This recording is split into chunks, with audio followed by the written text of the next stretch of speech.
What the hell are you doing to my children? Richard Walker's voice cracked through the marble silence, thundering down the sunlit corridor like a shockwave. He stood frozen in the doorway of the sitting room, his jaw clenched, his hands balled into fists. Hannah didn't move. Mist lingered in the air, catching beams of sunlight, scattering them like tiny stars across the floor. Ella and Jane, his blind 6-year-old daughters, were laughing and following the sparkles with their eyes. Hannah still held the spray bottle in her hand. The look on her face wasn't guilt, it wasn't fear, it was something more dangerous. Hope. Richard's eyes went wide. "Are you insane?" he barked. "I gave you strict instructions." Hannah didn't answer. Not yet. She couldn't. Not when Ella's face was glowing. Not when Jane was reaching out toward the light. For a split second, the world slowed down. In that silence, Hannah thought only one thing. This is it. This is the moment everything breaks. Or everything begins. But maybe we're getting ahead of ourselves. Let's rewind. 6 weeks earlier. Back to the day a young woman stepped onto the grounds of the Walker estate with nothing but a duffel bag and a quiet promise she'd made to herself long ago. Help where you can, even if it costs you everything. The mansion stood like a monument to grief, towering, beautiful, cold, gilded mirrors that never reflected joy, velvet curtains that blocked more than sunlight, hallways that swallowed every sound. It was a house built on billions and broken hearts.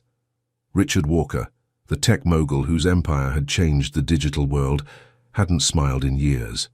Not since the crash, not since the twins lost their mother and their sight. He buried himself in code, in contracts, in control.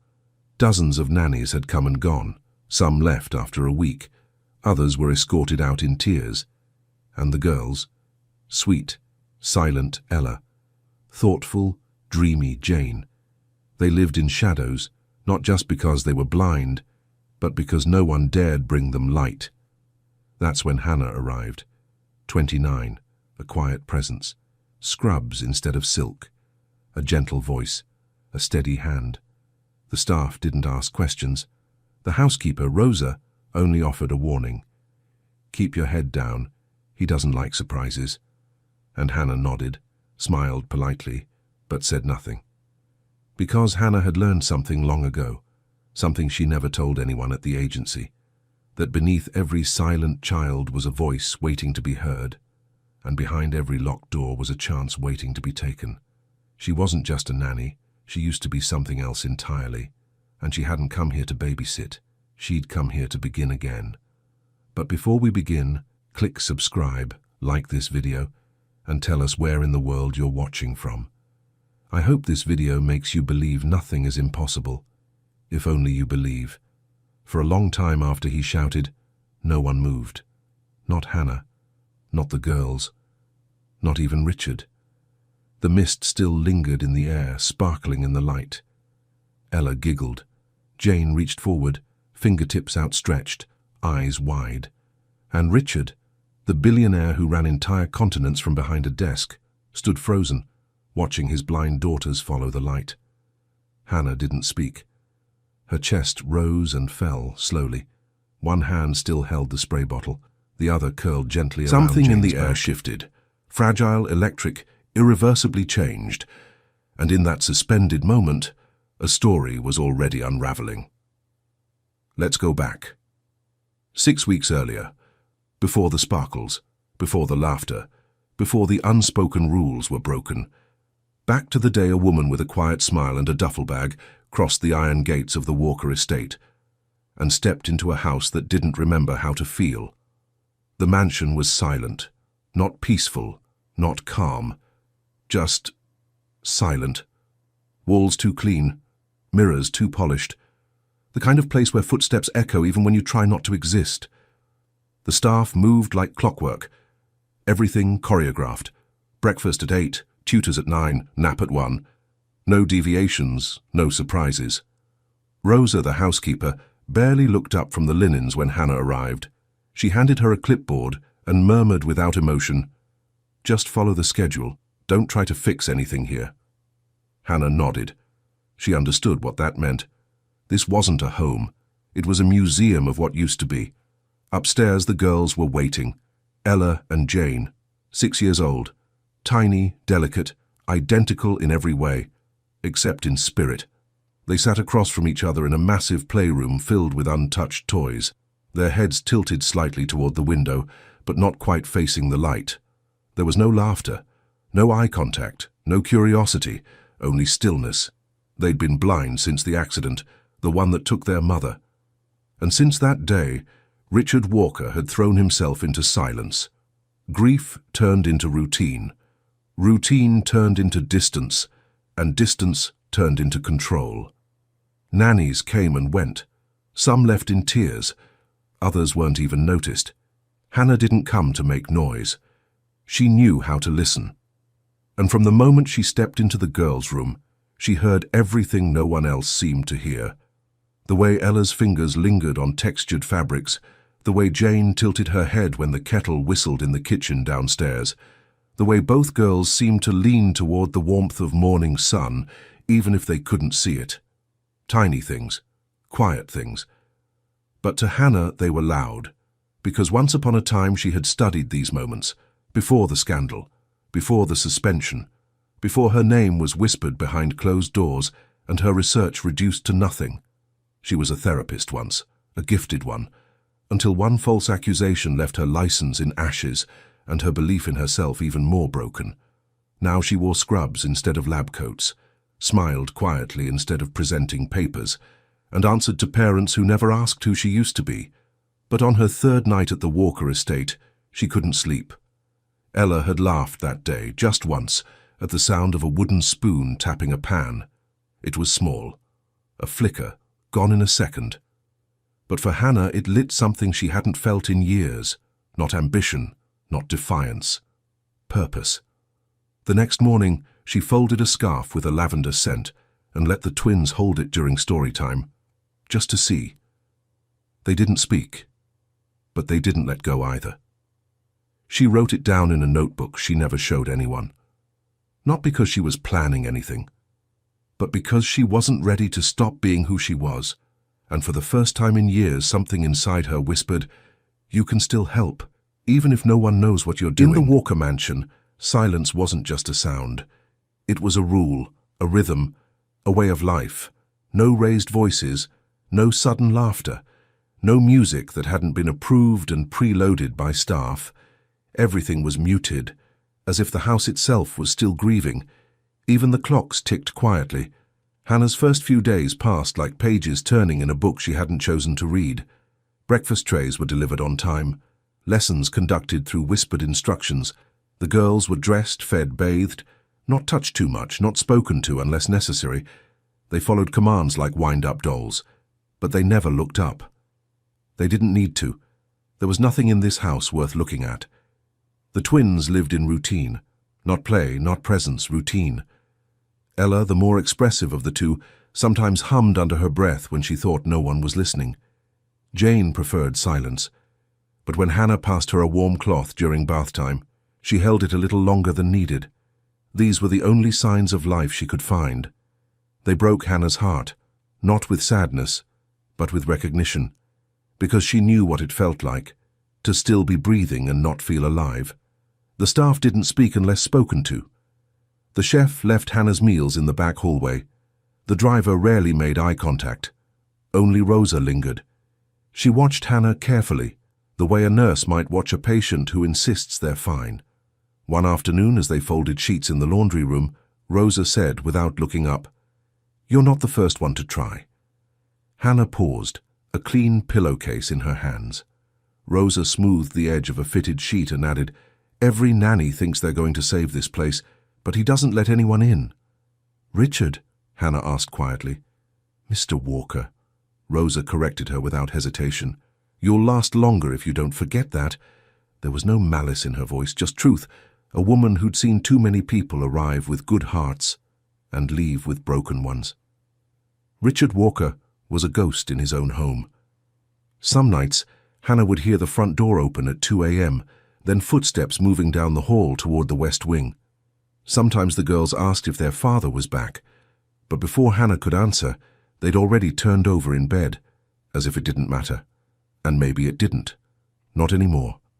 On the fifth night, Hannah sat by the window in her small attic room, watching fog roll in over the lawn. She hadn't spoken to Richard since the day he shook her hand at the door, briefly, like a man shaking off an obligation. He hadn't asked about her credentials, didn't want to know where she came from, only said, "They're fragile. Don't push them." That was it. No warmth, no hope. Just an unspoken warning. Don't try to fix what's already broken. But Hannah wasn't here to fix anything. Not anymore. She was just trying to remember who she used to be. Back in Chicago, there was a time her name had weight. She'd walked through children's hospitals and been greeted with nods of respect, smiles of relief. Her research had been featured at conferences. Her case studies praised. She'd spoken about the power of multisensory therapy with conviction. Now she was folding someone else's towels in a mansion full of ghosts. But purpose is stubborn. It doesn't always vanish when your reputation does. Sometimes it hides in the quiet and waits. The following morning, as Hannah brushed Jane's hair, a tiny thread of a smile pulled at the corner of the girl's lips. It was there for only a second. But that second was everything. Later that day, she walked past the playroom and paused. Ella was sitting alone with a small stuffed bear. Her fingers moved slowly over the fur, then up toward the bow on its neck. She wasn't playing, not quite, but she was feeling, exploring. That night, Hannah opened a drawer beside her bed and pulled out an old, worn leather journal. She hadn't touched it since the day everything fell apart, the day she swore she'd never practice again. But tonight she flipped to a blank page and wrote 5 words: Ella turned towards sound today. It wasn't a breakthrough. Not yet. But it was something. Something small. Something real. Something alive. It started with a hum. Hannah was slicing apples in the kitchen, the ones Ella liked peeled, the way Rosa showed her, and without thinking, she hummed a tune her mother used to sing while cooking. Nothing loud, just a soft, gentle melody floating through the still air. She didn't expect anyone to hear, but from the corner of the breakfast nook, Jane shifted, not just turned her head, tilted it, toward the sound, just a fraction of a second. But enough. Later that morning, during playtime, Hannah tried something else. A storybook, not read aloud but placed in front of the girls with a faint trace of lavender oil dabbed along the edge. Ella ran her fingers across the pages, stopped, smiled. A real one, subtle, but there. And that's when Hannah began logging every detail again, in that old leather notebook she thought she'd never open. She didn't call it therapy, didn't call it anything, just observation. The house was still watching. Richard hadn't spoken to her since the day she arrived, and Rosa was starting to linger near doorways a little too long. So Hannah moved carefully. No equipment, no protocols, no raised flags, just intention. She began to change the rhythm of their days. Not by much, but enough to let the girls feel. She played soft jazz during breakfast, just low enough to blend with the morning birds outside. She swapped synthetic bath soaps with organic ones, chamomile, vanilla, orange blossom. Each night, she used a warm, textured cloth to wipe their hands before bed, letting their skin memorize softness. The girls didn't talk about it, but they responded. Ella began reaching out first. Jane's posture straightened when Hannah entered the room.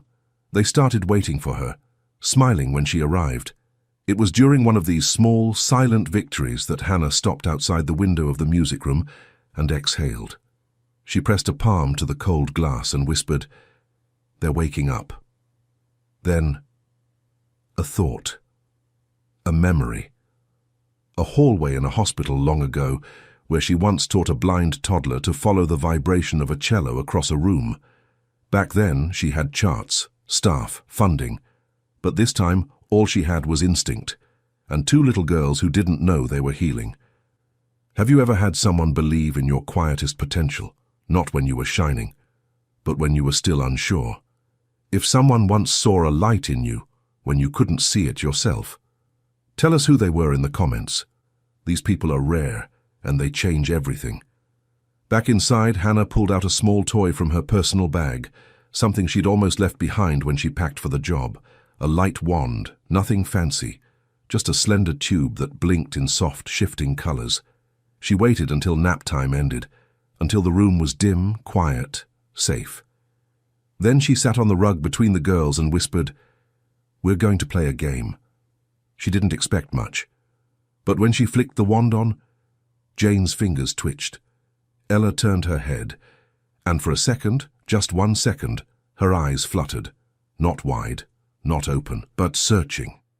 That night, Hannah couldn't sleep. She sat by the window, knees pulled to her chest, the notebook open on her lap. One word circled again and again. Reflex? She underlined it, then crossed it out. It wasn't a reflex.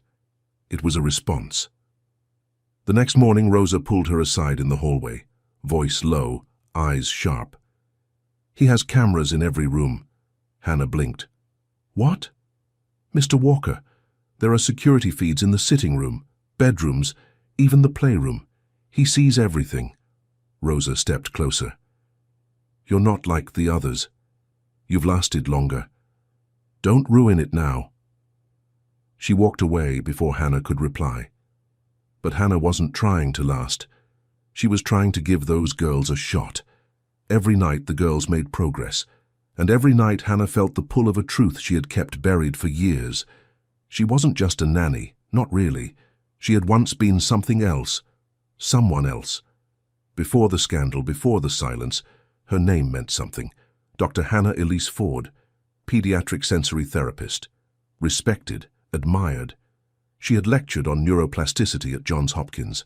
Her paper on cross-modal sensory recovery in blind children had been published in 3 languages. Hospitals flew her out to consult on complex cases. She'd been building something real. And then, everything collapsed. It started with a boy, a 6-year-old patient from a high-profile family in Chicago. She'd been treating him with a personalized sensory program. Tactile pulses, spatial sound mapping, mild photic stimulation. The child was improving. Everyone saw it.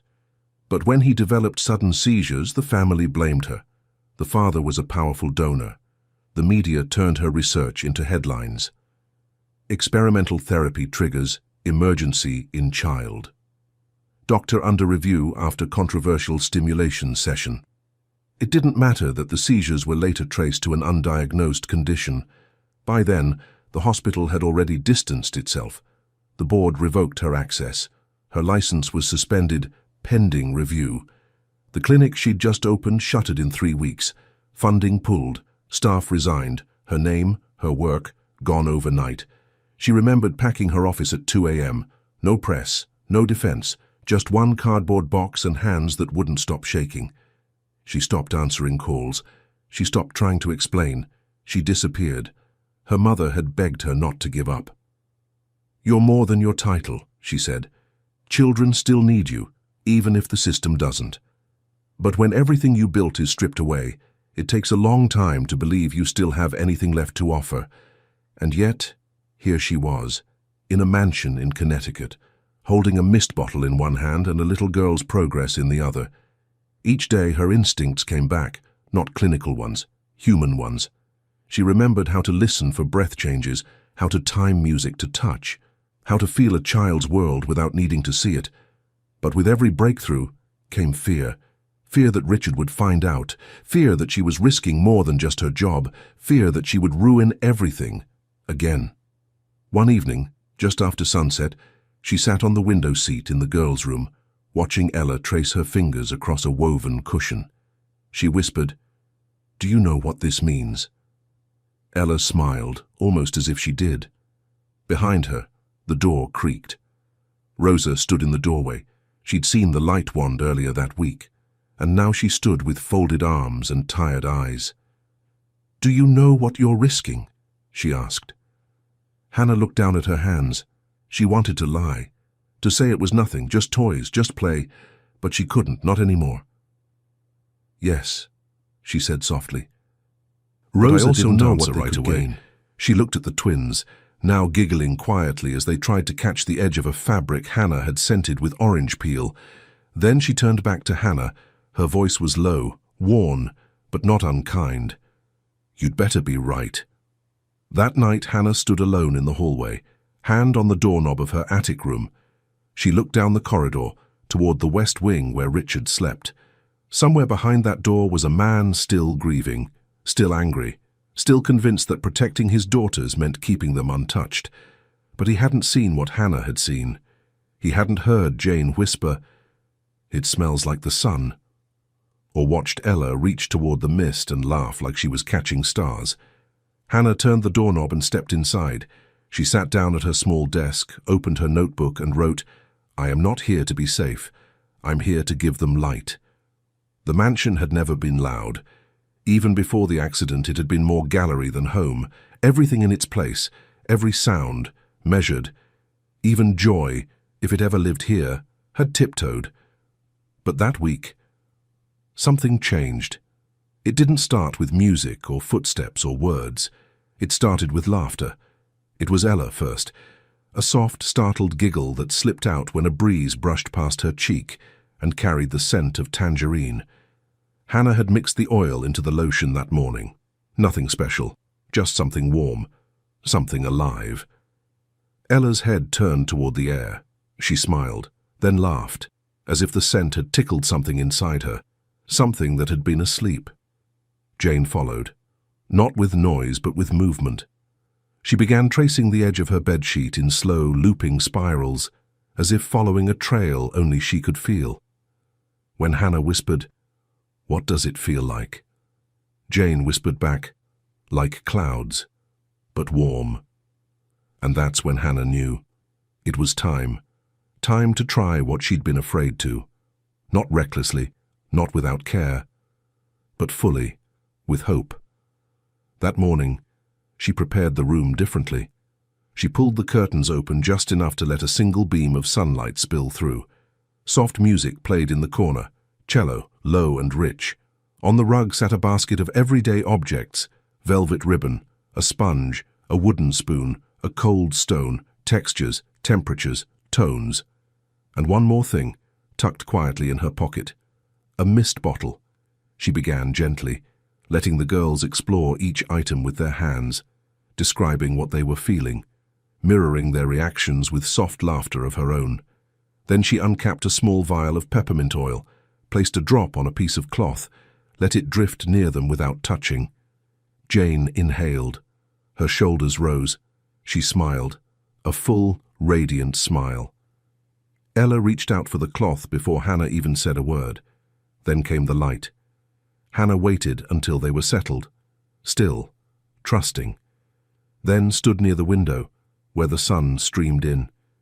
She held the mist bottle in her hand. "Ready for something special?" she asked. The girls nodded. She gave one soft spray into the sunlight. And suddenly, the air glittered. Tiny droplets caught in the beam, turning gold and silver and weightless. Ella gasped. Jane's mouth opened. Their heads turned, together, toward the sparkles. Then, laughter, loud, free, real.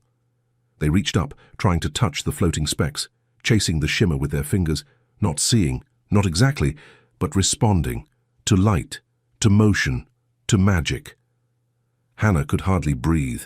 She dropped to her knees beside them, not to teach, but to join. They laughed together, like they were creating something sacred and new, something that had no name yet, just sound and joy and presence. Down the hall, Rosa paused mid-step. The sound She turned made her back, eyes walked into soften. the kitchen and said quietly to the cook, "They're laughing in there." He looked up. "The girls?" Rosa nodded, and neither of them said anything more. But something in the house shifted. That night, as Hannah tucked them in, Jane whispered, "The sparkles were dancing." Hannah kissed her forehead. "Yes, baby, they were." Then Ella asked, "Can we do it again tomorrow?" Hannah smiled, brushing a curl from her cheek. "Every day." She stood at the doorway and watched them settle. And just before she turned off the lamp, Jane whispered something she hadn't said to anyone in over a year. "Good night." Hannah closed the door with shaking hands. She didn't cry. Not yet. She walked down the hall, past the cameras, past the rules, past the memory of everything she'd lost. Back to her room. She opened her notebook, wrote one word. Laughter. And under it, in smaller letters, "We're getting closer." Somewhere along the line, it stopped feeling like work. It wasn't caregiving, wasn't therapy. It was something quieter. Sacred almost. The kind of thing you didn't talk about, because saying it out loud might scare it away.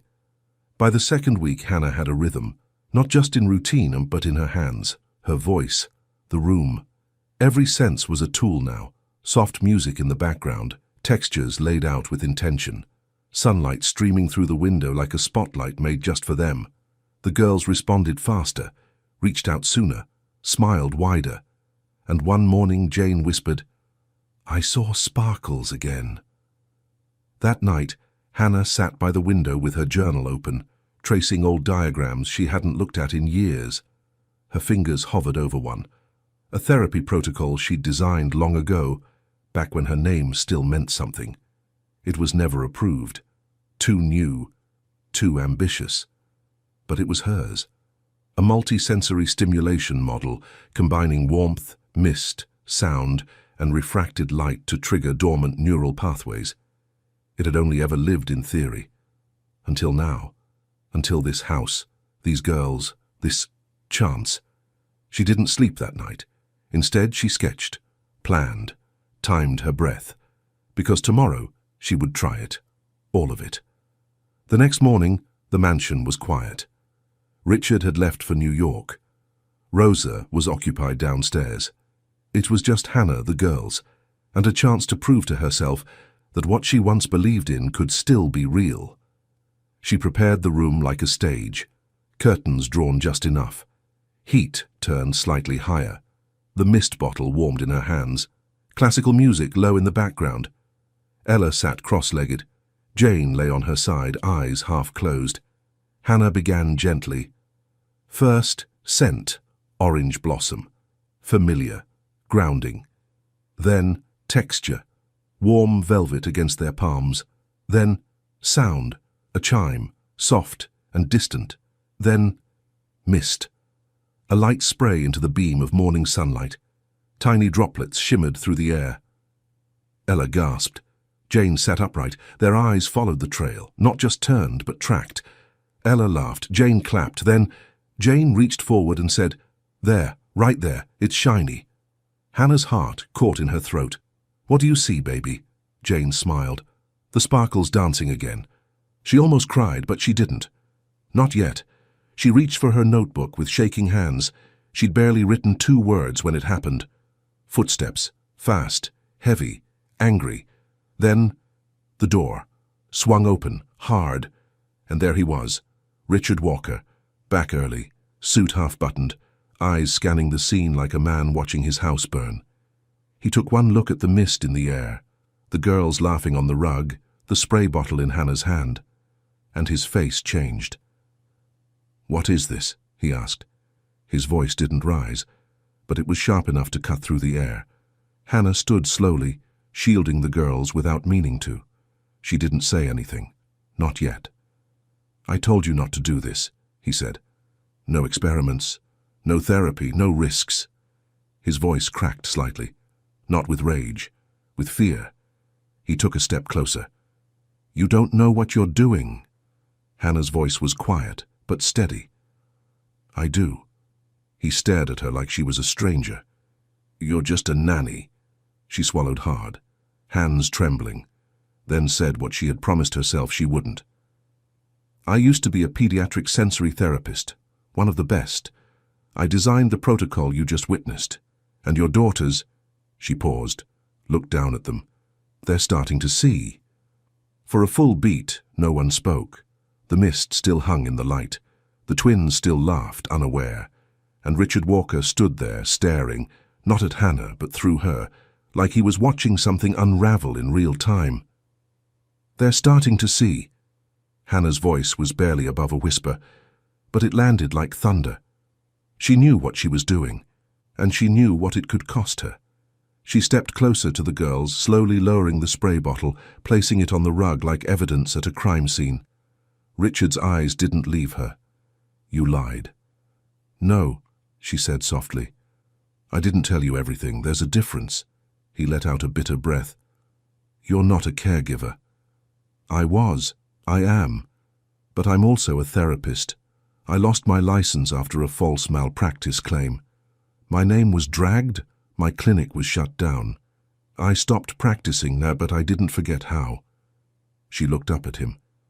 "I wasn't experimenting on your daughters, Mr. Walker. I was helping them." Behind her, Jane laughed again, light, free, untouched by the tension. Ella turned her face toward the sunlight, fingers outstretched. Richard blinked. Once. Twice. Like he didn't know whether to scream or sit down. "You don't get to make decisions like this," he said finally. "They're my children." "And they're responding." Hannah took a breath, a deep one that held years. "You can fire me, report me. I won't stop you, but please." She glanced down. "Don't take this from them." Richard stared at his daughters. Jane was humming. Ella was reaching again, not blindly, but toward something. Light, sound, warmth, something real. His jaw clenched, his eyes dropped to the floor. The weight of grief wrapped around him like it always had. But this time it didn't protect him. It pressed. Hannah waited. Not with defiance, but with a quiet kind of strength. The kind that doesn't come from winning, but from surviving. And maybe that's what broke him. Not her words, not the science, but the silence, and how long his daughters had lived inside it. He spoke without looking at her. "Show me." She knelt beside the twins again, held the light wand gently between her fingers, switched it on. The soft, pulsing glow filled the air. "Ella," she whispered, "where's the sparkle?" Ella smiled. "There." She pointed, not randomly, directly toward the light. Then Jane reached for her sister's hand. "It's moving," she whispered. Richard didn't move, but his face crumbled, just a little. And in that fragile silence, not the cold kind, but the kind that lets something new in, Hannah said one last thing. "I never came here to be seen. But your daughters, they deserve to be." Have you ever stood in front of someone heart-pounding and told them the truth, knowing it might cost you everything? If you have, tell us what it taught you. Because sometimes the bravest thing you'll ever do is stay honest when you have every reason not to. The next morning, Richard made a call. A quiet one. No lawyers, no staff. Just one name, Dr. Berman, a specialist in sensory neurodevelopment. Someone he hadn't spoken to since the twins were diagnosed. He asked for a favor. Then he walked down the hallway, stopped outside the girls' room, and listened. There it was again. Laughter. He closed his eyes, not because it hurt, but because he wasn't ready for what it meant. It took 3 days for Dr. Berman to arrive. A quiet man, measured, known for publishing more than he spoke. He didn't come with a team, no clipboard, no fanfare, just one small case, a laptop, and a soft smile when he met the girls. Richard didn't introduce Hannah, didn't explain what had led up to the call. He just gestured toward the sitting room and said, "Watch." That morning the house felt different, as if even the walls were waiting. No one rushed, no one whispered. There were no rules, no scripts, just time. The kind of time that opens instead of closes. Hannah sat with the girls on the rug, same as before. Sunlight angled in across the floor. Birdsong filtered through the open window. The scent of lavender hung in the air, calm, steady. And there was the mist bottle, held gently between her hands. Dr. Berman stood in the doorway, arms folded, watching without blinking. Richard stood behind him, not crossing his arms this time, not trying to control anything, just watching. Hannah began. Textures first. Warm cloths, wooden blocks, smooth glass stones. Then sound, soft chimes, her own voice humming low. Then light. She sprayed the mist gently through the sunbeam. The air filled with sparkle. And like clockwork, Ella reached up. Jane turned her head. Then, Ella whispered, "It's spinning." Jane added, "It's gold today." Dr. Berman took one slow step forward. He didn't speak, didn't interrupt, just bent down, placed a small lens device near Jane's temple, and nodded. His eyes never left the girl's, but his voice was certain. There's photic response. Richard didn't move. Dr. Berman didn't breathe, looked at him. They have light perception. For a second, no one spoke, and then Richard exhaled, like a man finally coming up for air. That afternoon, the doctor stayed, ran quiet tests, asked Hannah about her notes, her methods, her past. He didn't question her credentials. He didn't need to. The results spoke for themselves. By evening, the air in the mansion had changed. The girls weren't different, not really. But somehow, they felt more visible, as if the house had finally started looking back at them. Richard sat at the end of the hallway outside their room, not checking emails, not on a call, just sitting, listening. Inside, Ella was telling Jane about the color of a dream she'd had. Jane was humming something soft, and Hannah wasn't correcting, wasn't leading, just being. Rosa brought Richard tea, set it beside him without a word, then paused. "You've never sat here before." He didn't answer right away, then said, "I've never had a reason to." That night, Richard knocked gently on Hannah's door. She opened it, surprised, cautious. He didn't step inside, didn't raise his voice. He just asked, "How did you know?" Hannah didn't give a speech, didn't explain the research or the theory. She just looked at him and said, "Because I never stopped believing they could. And sometimes, that's all it takes. One person to keep seeing light, even when the world only sees darkness. And sometimes miracles need witnesses, not to validate them, but to carry them forward." The next morning, for the first time in years, Richard didn't leave for the city. He stayed. He ate breakfast with the girls. He watched Jane trace sunlight patterns on the tablecloth with her fingertip. Watched Ella rest her head on Hannah's shoulder without being asked. And when Hannah got up to clean the dishes, he looked at her and said, "You're not just a nanny." And for the first time since she arrived, Hannah smiled, not out of politeness, but because she finally believed him. It was a Sunday morning, the kind that feels like it remembers something. The light came in gold, not soft, not harsh, just warm, honest. The house was quiet, but not in the old way, not hollow, not heavy, just still. Waiting. Hannah rose before dawn. No alarm, no schedule. She just knew. She dressed simply. Scrubs, no shoes. In the east wing, she prepared the sitting room. Windows cracked open. The air, cool and clean. Everything arranged, not with science, but with love. Warm textures in a woven basket. Scents, lavender, orange peel, soft earth, a folded blanket, a water bowl. The mist bottle, standing by the window. And the light wand, flickering once, steady now, like it had been waiting too. The girls came in quietly, still in their pajamas. Ella clutched a stuffed bear. Jane held her sister's hand. They didn't ask what was happening. They didn't need to. Richard arrived a moment later. No suit, no phone. Just him. He didn't speak, didn't sit, just leaned against the doorframe and watched. Hannah knelt on the rug, smiled at the girls. "Are you ready?" Two small nods. She began. The music came first, barely audible. A solo cello, rising slow like breath. Then touch. Soft velvet passed across tiny fingers. Then warmth. Hannah cupped their hands around a mug of heated water. Then scent. The orange peel, pressed between her palms. Then light. She stood near the window. Sunlight poured in, golden and full. She sprayed once. A soft, glistening mist. The droplets caught the beam, scattered it like stardust. And that's when it happened. Ella gasped. Her hands flew to her face. "I see it," she cried. "I see it. The sparkles."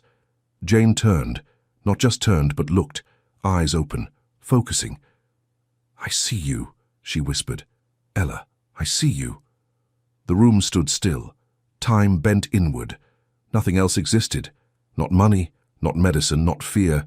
Just two little girls finding light. Hannah couldn't breathe, couldn't move. She fell to her knees, not from exhaustion, but awe. The bear dropped from Ella's arms. Jane reached forward. And Richard, the man who hadn't cried since the day he buried his wife, fell to the floor.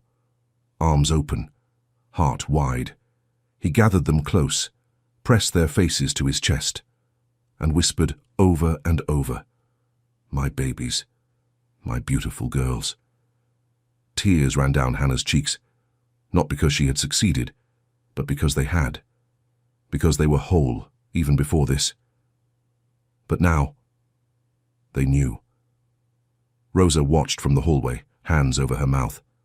She didn't say a word. She didn't need to. Later that afternoon, Richard found Hannah on the garden steps. She was barefoot, arms around her knees, the mist bottle beside her. He sat down slowly. "I used to think protecting them meant keeping the world out," he said, "but you brought it back to them." He reached into his pocket. A letter, official, her name on it. "I had it reviewed, quietly, by someone who owed me a favor." She unfolded the letter with trembling hands. Reinstatement, no press, no noise, just closure and a beginning. She looked at him. "Thank you," he shook his head. "No, thank you for not giving up on them, or yourself." From inside, the girls called her name. Hannah stood, wiped her eyes, turned toward the light. Sometimes healing doesn't come in hospitals. Sometimes it starts in silence and ends in sunlight. Today, Ella and Jane attend a school for children with visual impairments. Their vision is partially restored, their spirits fully awake.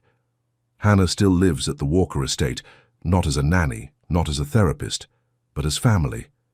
And every morning, as the sun filters in through the tall windows, she sprays a little mist into the light, and the girls still smile.